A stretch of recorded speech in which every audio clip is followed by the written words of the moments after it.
with the November 13th meeting of the Beal Early Childhood Center Building Committee. We have a rather long agenda this evening, so we'll jump right into it. However, before doing so, on behalf of the Building Committee, I'd like to thank the voters of Shrewsbury for overwhelmingly approving the Beal project, so we can now move forward with the construction phase and deliver what I think will be a top-notch building that will serve the needs of our town for decades to come. Although the vote was overwhelming, we recognize and respect those who did not support it, and will seek to deliver a project that they can support once open and operating. Joe, any comments from you? I also want to thank the community. It was certainly, I think, a validation that we made the case that this was a needed project and that it made sense to partner with the state to fund it. I appreciate the work that Mr. Mizikar did in terms of being very transparent in communication about how that funding would affect taxpayers here in town. I appreciate the work that the project team has done, both internally, the folks from the school department working on it, our project manager, our architect. I think the quality of the project really came to the forefront as people looked at it, and that gave people confidence that it would be, in the tradition that we have had in recent decades, an excellent value for the community. But very much appreciate the community's support. Ms. Gar, anything? I did want to thank the community's trust and confidence in the committee and in the community. We always strive to be as transparent as possible. There's many folks that did stop in my office during early voting to ask questions, and we'll continue to provide all the information that we can to help folks make the decision. So, thank you. Right, we're going underway. Meeting minutes of October 9th, 2018 and October 22nd, 2018 are before us this evening. Any comments, questions? If not, could I have a motion? Motion to approve. Motion's been made and seconded to approve October 9th and October 22nd, 2018 meeting minutes. All those in favor shall signify by saying aye. Aye. All those opposed, unanimous. Item 3 is to review and act on the following bills, schedules, and warrants. Lamero Pagano, invoice 1717-1809 for $104,829. PMA Consultants, invoice 04110-16, $23,829.82. Lamero Pagano, invoice 1717-1810 for $40,690. PMA Consultants, invoice 04110-17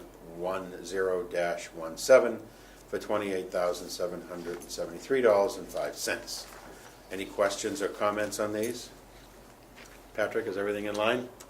It is, and I would just note that there's actually, the way that these were processed, 2 separate warrants for the building committee to sign off on this evening. With the 4 items. Exactly. Great. 2 for each warrant. Wonderful. If there aren't any questions, do I have a motion? So moved. Second. Motion's been made and seconded to approve the 4. All those in favor shall signify by saying aye. Aye. Aye, we're unanimous. Item 4, review and discuss the project schedule, milestones, and the committee's approach and schedule for the balance of the project.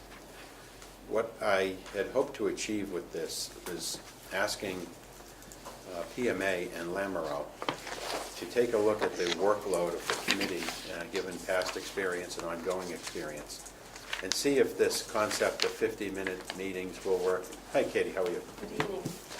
And I was just starting on item 4, which is review and discuss the project schedule, milestones, and the committee's approach and schedule for the balance of the project. Terrific. What I was hoping to achieve with this was a discussion amongst the building committee, and then getting back a recommendation from the 2 organizations who do this on a daily basis, looking out 6-8 months with the project schedule that Paul will circulate this evening. As you look at our current meeting schedule, it's the second Tuesday at 6 o'clock. I suspect that will work for a whole host of meetings, but there are times when it won't work. So I'd like you to take a look out the workflow and then send back through Val a recommended schedule going forward. We realize it's in pencil, you're making the best effort, but I think given that many of us have at least one other night a week when we're out, I'd like to get on people's schedules as early as we can. Is that something that makes sense to you too? Makes sense to me. Does that make sense to the Yes, building committee? absolutely. All right. Anything that you'd like to add to number 4? No, because we'll talk to the schedule Yep. later on, okay? I was speaking of the schedule of the building committee. Oh, yeah, yes, so, meetings. yeah, so that's, Mhm. there'll be some particular deliverables, design deliverables to the MSBA that would line up well with, to update the building committee, and when construction cost estimates are done periodically, those would be particularly good times to assure we could have the committee review, and where they fall on the second Tuesday, that would be great. Where they kind of don't, maybe then those particular dates would fine. suggest. That's what we did in the lead up to this point, when it made sense. We followed the regular, when we needed meetings outside of the cycle, we did. And on the same note, just as you folks did before, now that we're getting into something that we actually have to do this now, as opposed to just talking about it. So as Val is preparing that agenda, any items that we have to read and be prepared for, I'd like you to get to her in advance of that so she can circulate it out in one agenda with the attachments or a Dropbox thing or whatever else it might be appropriate to get that. But I don't want any of the committee members feeling squeezed for time as we review what could be a simple schedule or a rather complex set of documents related to the project. Okay, item 5, here reports, review, and act on the following matters. Report from the owner's project manager regarding schedule and project financials. Paul? Okay, I guess we can go with the schedule first. I have a handout of it. It's 11 by 17 document with a lot of horizontal lines on it. And this is a diagram. We have an actual schedule that they've done, prepared on a Primavera software, and it's a lot more items. But this is kind of a summary view of the months ahead. And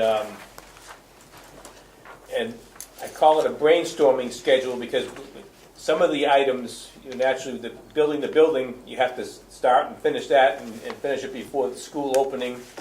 And that has to be ready by the end of August 2021 to support the school opening. So some things are not you just have to do it in that time frame, but to help assure completing on time, often with the CM at risk project delivery method, there are some early packages. Instead of waiting for every single design document to be 100% complete, we have the ability with the CM at risk method to do some things a little earlier. And we won't know which ones we'll have to discuss with the contractor or the CM at risk when they're hired. First of all, how they feel they can build this building in the appropriate amount of time to allow for the school opening by the deadline. And the Sherwood Middle School was a similar sized building. It was a touch smaller. And so we feel the time we have allotted in the August 2021 opening is realistic. But to help assure that it's not getting crunched, there may be opportunities before every single sheet of the drawings are finished. Maybe some early site work could be done to excavate some of the footings in advance of the winter, and perhaps some beyond the excavation, some footings. And the Lake Street realignment has potential for doing that before some of the construction. And as I said, the contractor who's responsible for building it will have some good recommendations, and so the town, together with the architect and CM at risk firm, will kind of collaborate and what things does it benefit to do early. There's no point in finishing the building sooner than we need it, because you have a finished building, it'd be sitting idle. So, but on the other hand, we don't want to have people be concerned that we're just we want to make sure there's no sense that there's a chance of missing that deadline. So I think we have here on the top. Right, the November election, we were in the, Lemo Pagano will talk about it, they're beginning the design development phase, and we have some interviews scheduled with the CM at risk firms for December 5th, and we'll be expecting to be able to award the contract to them a week after that, in December 11th. And so that contractor will be on, the first task they will do is estimate prepare a construction cost estimate and start talking about the pre-construction planning and what types of things will be good for early packages. So that's that top line. It's the CM at risk services and the design development phase of construction called DD. And that will extend onward into November of 2019. But I have these triangular milestones, we call them in scheduling, but these are the design submittals to the MSBA. And we have a design development submittal targeted for February 20th, a 60% construction document submittal targeted for May 13th, 90% construction documents targeted for August 8th of 2019, and 100% complete construction documents in August 30th.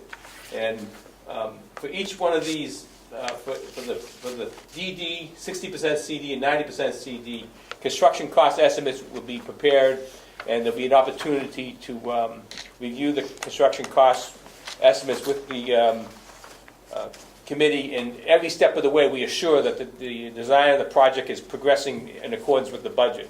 And any step along the way, the construction cost estimate exceeds the budget, will there be a review of the design and to make sure that the design end is back on track. And we don't anticipate that to happen, but that's the checks and balances of this process to assure that this project cost that was developed, the project will come in at or below that project cost. So those are the typical submittal milestones, and the cost estimates will be within a couple of weeks of each of those submittal dates. And one of the things that has to happen is there needs to be a closing of the Glavin Center property where it gets transferred from DCAM to the town. So that's the middle section. I put a hypothetical closure in the end of the first quarter of 2019. But some things have to happen. Environmental notification filings, some surveys, and plans have to be prepared to support the closing. Paul? Yes. Just to update people on that, Kevin and the manager's office today has been focusing on this effort since the election. There are three primary tasks. There's a million things going on with DCAM regarding A&R lots and a variety of other surveys and recordings and so forth, but the review of the deeds is a primary issue that's underway right now. Obviously, we want a virtually all-inclusive license with them that allows us to do what we need to do, poking and prodding, as we move towards the transfer. And then there's this, because when you transfer an amount of state land, you have to go through MEPA.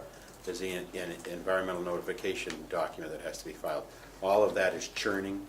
There's it's dozens upon dozens different things. At this point, it seems that we have the same high level of cooperation from DCAM that we've enjoyed since day one. So I think they have laid out a schedule where we acquire the property in Q1 of next year. And as long as I think we can be ready to rock and roll come the spring to deal with Lake Street, then I think it's a very reasonable approach, provided we can have that license agreement to be on the property well in advance of that, which to date has not been an issue. So I think that will that covers it pretty well.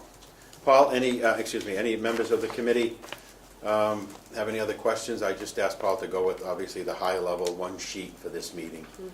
And then as we go through, I'm sure it can become an absolute ice So I'll cream clarify, so I show at the end of the first quarter our closing on the property, but then I show Lake Street realignment in a dotted bar, because that's the earliest we probably would happen is after the closing. So hypothetically, it could start in April.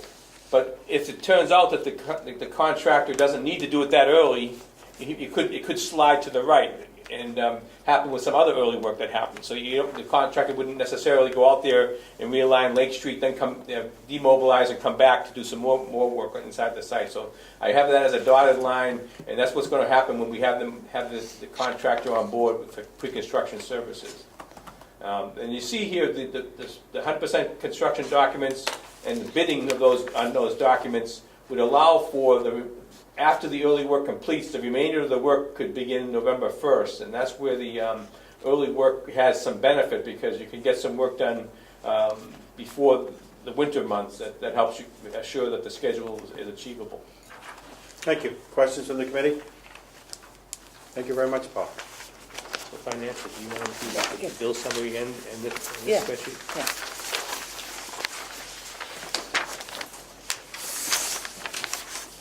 Okay, so we have a couple of documents to look at with regard to budget. The first thing we can look at is the budget summary, which is this sort of 8.5 by 11. It's the budget summary that we've looked at before.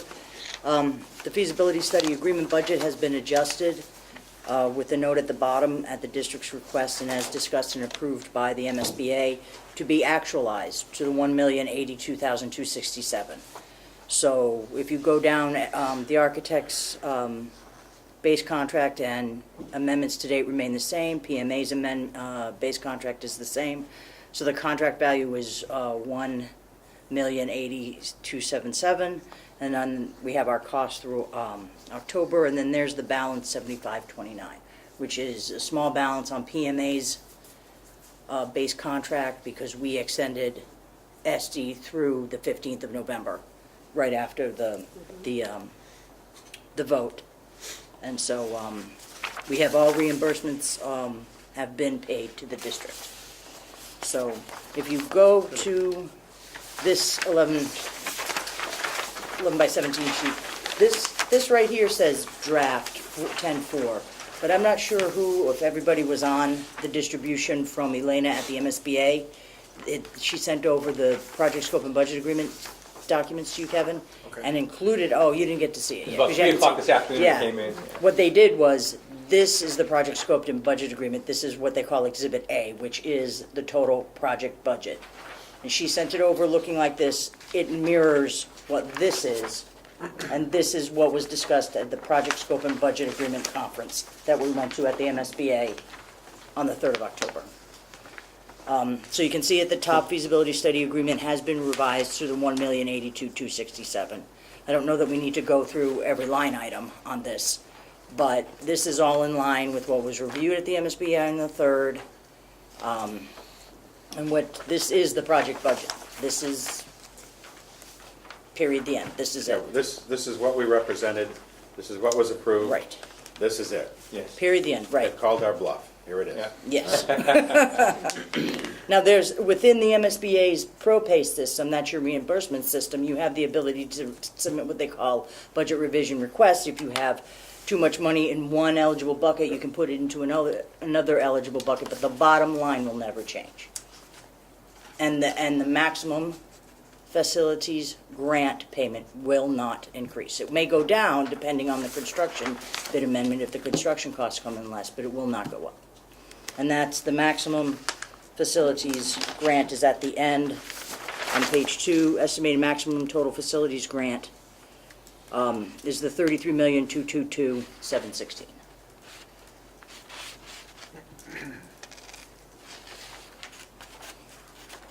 Questions?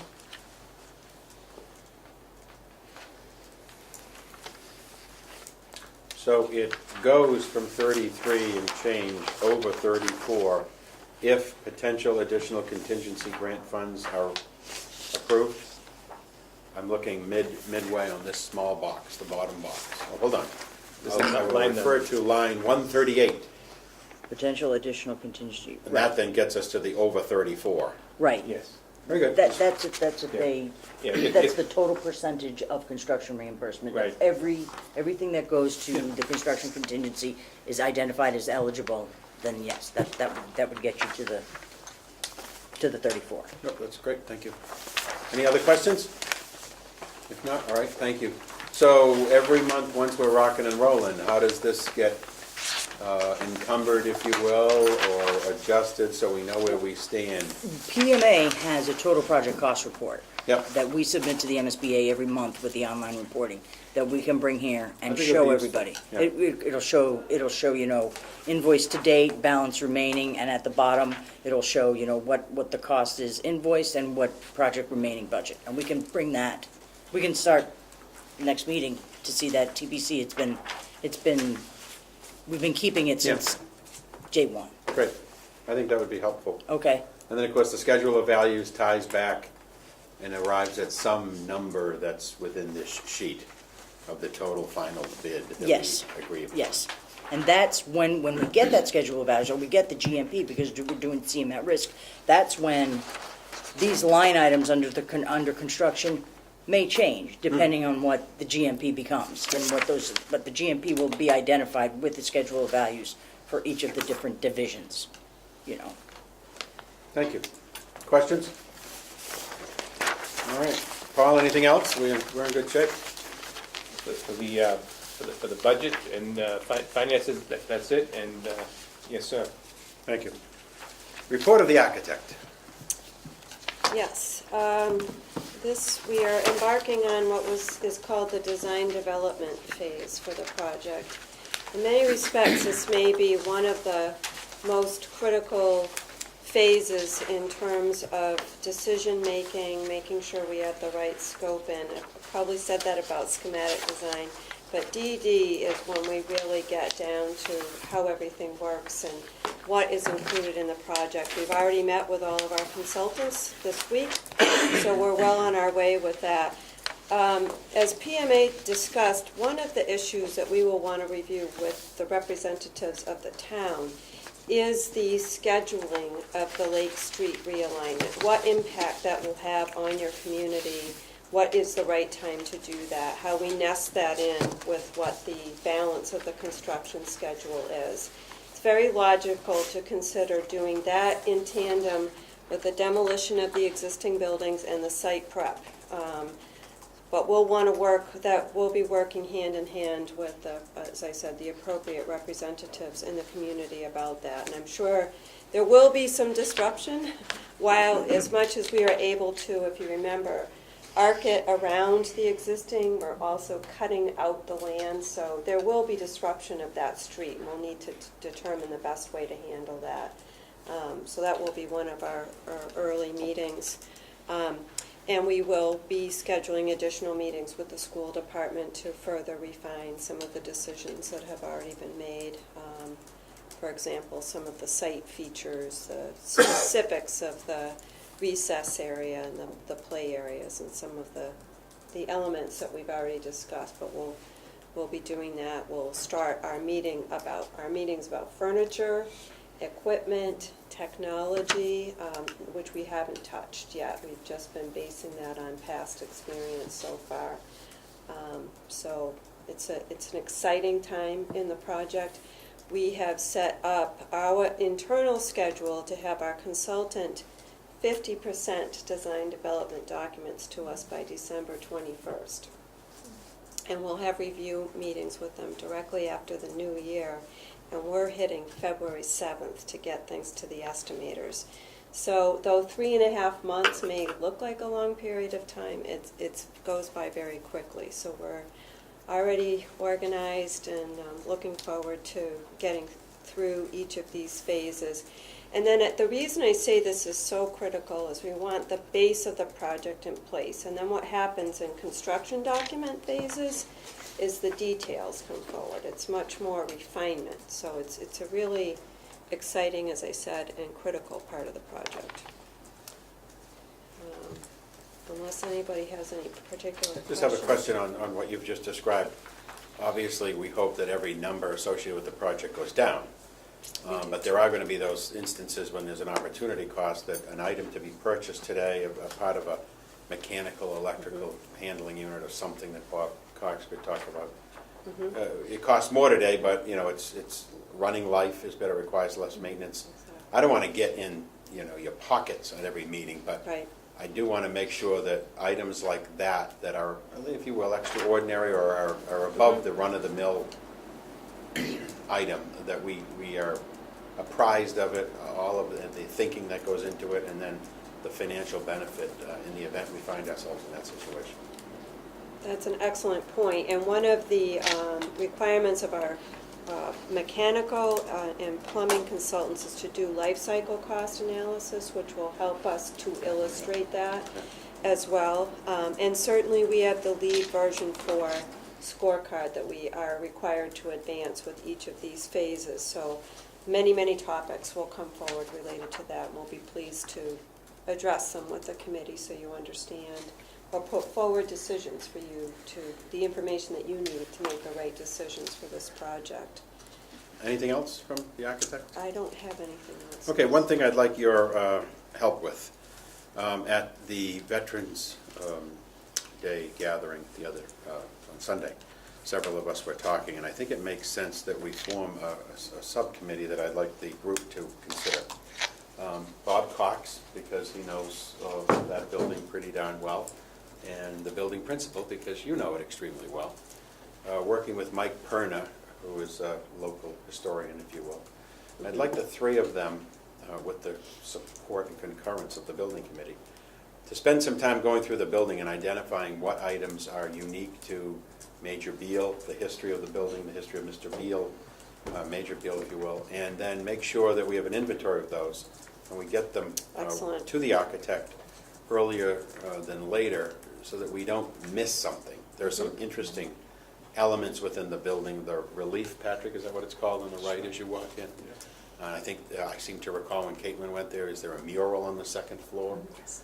And so there's some neat elements that we don't want to lose track of as we move from one building, and 30 years from now, people are wondering what they heard about at some party. I think it's important to identify those with people who know the building really well, people who know Shrewsbury history really well, and with a technical person from your team, so that it doesn't get lost along the Absolutely. way. Joe and I were also talking earlier with Kevin and Patrick about some place in the building where you can connect Major Beal, the monument, to the reason we're keeping that name going forward. Doesn't need to be as big as that public space, perhaps, at the library. That could be really cool. But we I need think to that'd be somehow- interesting. We need to connect World War I, the monument, so that the history 30 years, 40 years from now isn't lost in the people who are working in the building, let alone being educated in the building. It would be wonderful if we could tie it to something current or towards the future, if there were certain elements that were represented in there that we could use as touchstones for the children in terms of this was Major Beal, what his mission was, or an element of World War I, and this is how we're Yep. addressing it today. That type of thing, I think, is always the most beneficial, rather than just an historical panorama of something, to make connections with it. That would be an exciting project. Yeah, it to is. work on, It's going to be a great please, element of the building. To help with that. Joe, could you share that picture of Major Beal that you have with Katie? Yes, absolutely. Because that can somehow become captured as part of this. So, great. Then we will trust that the three of you will get together and organize and report back at a future meeting. Sound good? Great. Okay, next item is item 6, review the report from the CM at Risk Pre-Qualification Committee. Paul? Well, with the CM at risk method, procurement of the contractor or the CM at risk firm is a two-step process. The first is the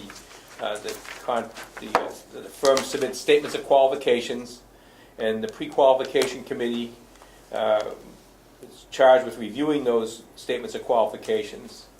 And we were fortunate to receive responses from 8 very highly qualified CM at risk firms, and as we reviewed those statements of qualifications, we were impressed with all 8 firms. Every one of those firms is capable of building this project, but the task of the committee was to find the best fit and the firms most highly advantageous. And the committee has selected and shortlisted, as we call it, 3 firms to proceed to the next phase, which is submitting a proposal and coming in for an interview. And we have interviews scheduled for December 5th. So out of those 8 firms, the 3 firms that were invited to the next phase are Fontaine Brothers Incorporated out of Springfield, Gilbane Building Company out of Boston, and Shawmut Design and Construction out of Boston. And these 3 firms, we had the statement, the request for qualifications listed the requirements of prior project experience of the firm, as well as the team members that the firms are proposing to employ on the project, and the quality of work, and we checked references on all these firms. So the three firms that were selected seem to be a particularly good fit compared to the remainder of those 8 firms. And 2 of the firms have built projects in Shrewsbury before, and another one is just a highly regarded firm. So in all the firms, when we called up, there was mixture of references and recommendations, and some got stronger references than others. But so for the firms that weren't selected, it shouldn't be viewed as something entirely negative, because some very strong references came in for those firms. But 2 of the firms, Fontaine and Gilbane, who have worked in the town before, the references we hear for that firm are on jobs we are familiar with, and jobs that the architect and OPM have been on. So even though many of the other firms had equally strong recommendations, there were recommendations from somebody else in another town. So they just tend to make it harder for having firms that have worked in the town before. Makes it harder for the other towns. But as I said, it's 3 qualified firms out of the total of 8, and the plan going forward is these are good. Any one of these 3 firms will do a great job as well. But the interview will be an opportunity where the team members who will be doing the pre-construction services, as well as the on-site services during construction, will be there and have a presentation before the selection committee, and a selection will be made after that to find out who is the best qualified out of the 3. And as I said, we had any one of these 8 firms could have were capable of building the job. We have the best fit of the 3 going forward, and out of that we're going to have a difficult decision, because I've had situations like this where you wish you had 3 projects to build, because that's how good the contractors are. So we're in a very good position. 3 highly qualified firms will be coming in here, putting their best foot forward, submitting a proposal, and further highlighting their qualifications, and we'll have a chance to meet the people who will be building the job over the next 2 years. Paul, I seem to recall that prior to the larger gathering, you had done a spreadsheet indicating a variety of characteristics of the various firms, how many MSBA jobs they've done or something. Could you just reissue it for the 3 finalists as recommended by the subcommittee? Yes, I will. And I would just say, I had Fontaine Brothers Incorporated had built 12 MSBA school projects. Gilbane Building Company has built 9, and Sharman has built 8. So it's a very impressive portfolio we'll be bringing on, and I'll reissue that and resend that out. Thank you. But that is a compelling portfolio of work for all 3 of those firms that line up well with the project we have at hand. So the committee's going to meet on December 5th, did you say? Yes, December 5th, we will have interviews with the 3 firms. We'll be meeting, we have time available from 1 to 5 p.m., so we will probably have a 45-minute interview for each firm, a 15-minute break in between, and then some deliberations afterward. And then the building committee meeting that follows that would be a chance to brief the committee on what the results of the interviews were, and we'd ask the committee at that point to award the contract to the most favorable firm. And I did pass out a summary of the deliberations of the committee, and Thank you. if there's anybody here in the room that was part of the committee would like to comment, that would be good as well. Members of the committee? All voted well. Aaron, everything good? Okay, if there are no questions on this report, on item 6, we can move to item 7, which is review and vote on the recommendations from the CM at Risk Pre-Qualification Committee to move forward with Fontaine Brothers, Inc., Gilbane Building Company, and Shawmut Design and Construction. So moved. Motion has been made. Is there a second? Second. Motion has been made and seconded to move forward Fontaine, Gilbane, and Shawmut Design and Construction. All those in favor shall signify by saying aye. Aye. All opposed, we're unanimous. Item 8 is to review and recommend amendments to the contract of the owner's project manager, PMA Consultants LLC. Mr. Manager? Thank you, Mr. Chairman. Consistent with the project funding agreement and budget document that was reviewed earlier this evening, we have before us tonight amendments to bring us through the balance of the project with both the designer and the OPM.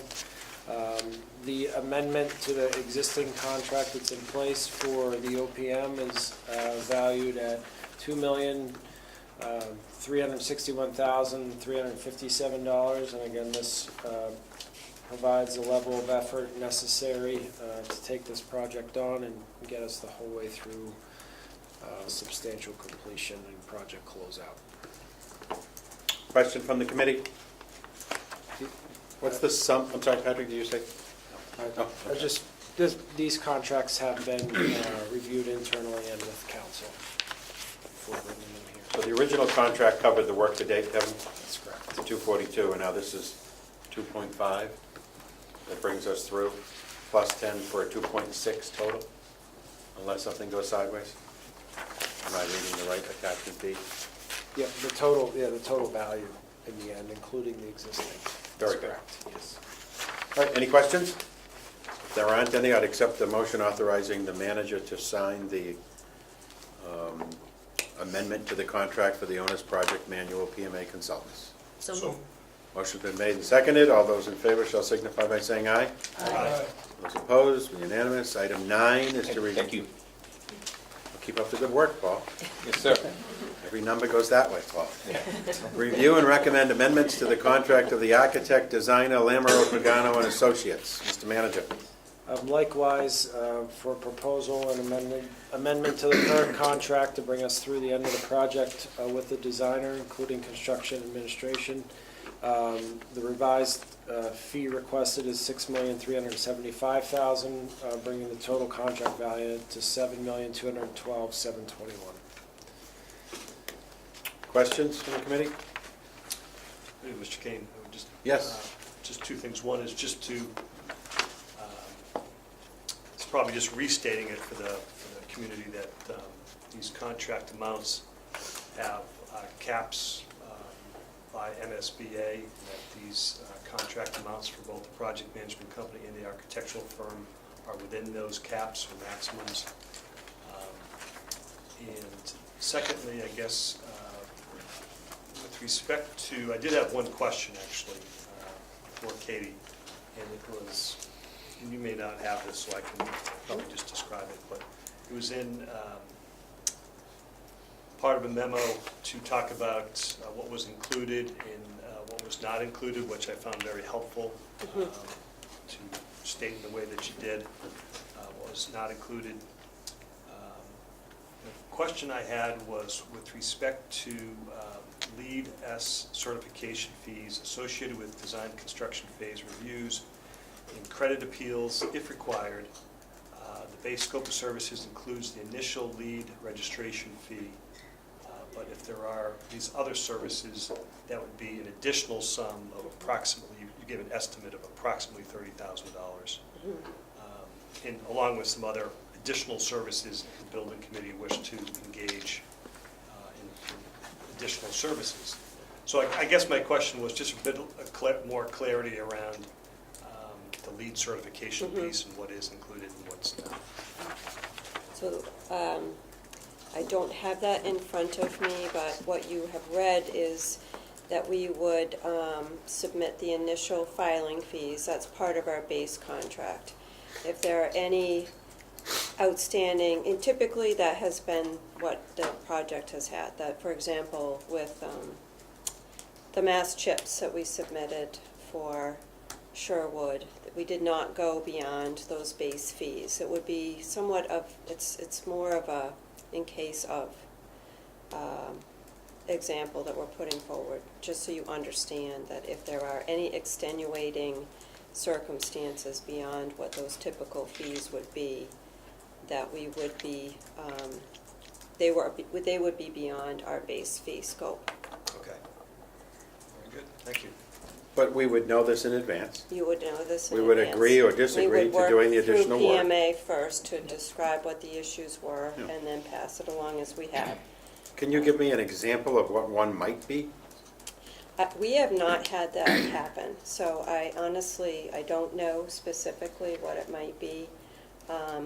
There have been, perhaps it's because we're careful as we submit our scorecards, that we understand specifically what is required and that we have hit what is needed, and it's nothing above and beyond. But you never know with these particular entities if there's something additional that they'll come forward and ask for in order for us to achieve the credit. Yes. So if you look at the items on page 2 and page 3, which are LPA's fees excludes the following services.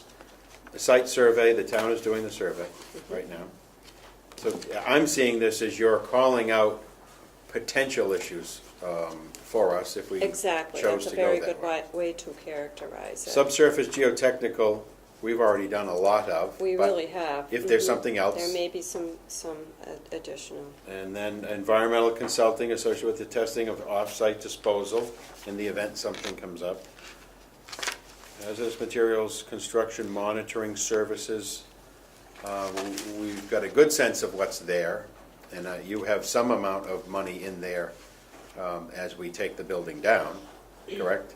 Construction monitoring is typically. Hazardous materials construction monitoring. Is an owner item, and I assume that is in this project budget elsewhere. We just want to be clear about that. Yep. Yeah, and we do have items in the, elsewhere in the project budget, apart from the architect's base fee and apart from the owner's project manager's base fee, to support the town with the management of any hazardous materials that are removed from the, Yeah. during demolition. But on other projects, typically UEC does the monitoring. They can do it. Right. They can do it. They did in Tohoto, they're doing it for us in Saugus, contracted through the architect. Okay, But they're on-site monitoring the contractor doing the abatement. right, so, Yeah. we can, That, we have a budget for that. right. Great, okay, good. They're- All right, thank you, Patrick. Anything else? A question. Yes, Um, good. Is there a reason the number is a little different than the total project budget number? It's, in the total project budget, it's $6,945,000. So that includes all of these additional. Yes. Right. Yeah, those are right, reimbursable, exactly. so that's where we have some of the allowances in there for things that might happen. So Right. like you look at hazardous materials, 200,000, that's a round number. It's not in the base fee, but by regulations require, as you're demolishing a building, you have a crew outside the building monitoring the dust and then monitoring inside of the building during abatement to assure that none of the any hazardous materials that are being contained and removed in accordance with regulations. That extra checks and balances to assure that nothing gets outside where it doesn't belong. So that's covered in the reimbursable services, and we have allowances there for that. Questions? Okay, thank you.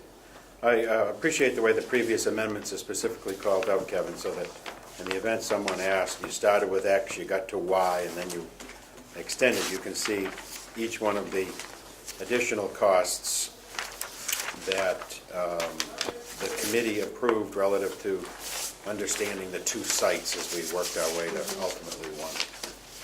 Okay, if there aren't any further questions, do we have a motion? Mr. Manager, do you sign this one as well? The motion would be to authorize the manager to sign the amendment to the contract with Lamoureux, Pagano and Associates. So moved. Second. Motion's been made and seconded. All those in favor shall signify by saying aye. Aye. Those opposed, unanimous. Correspondence, we received an email dated October 31st, 2018 from Jessica Belleville from the Office of our State Representative regarding the MSBA Board of Directors meeting in which they dealt with the Beal Early Childhood Center. And we received a letter dated October 31st, 2018 from John McCarthy, Executive Director of the MSBA, regarding the approval of the Beal Early Childhood Center. With those two items covered, we can now look at our next meeting, which I believe is scheduled for 6 o'clock on December 11th, correct? Val? All right, and for those who are able to attend the 5th and care to participate in the interviewing of the final 3 candidates for our contractor at risk, we'll then deal with it on the 11th. By the 11th, we'll get your recommendation on meetings, correct? Yes. Great, Yes. okay. Any other items to come before the meeting? I don't think so. We're set for December 11th at 6 o'clock, likely in this room. If there's nothing else to come before us, do I have a motion to adjourn? Motion to adjourn. Second. Motion's been made and seconded to adjourn this evening. All those in favor shall signify by saying aye. Aye. Those opposed, we're unanimous. Thank you all very much. Have a great evening.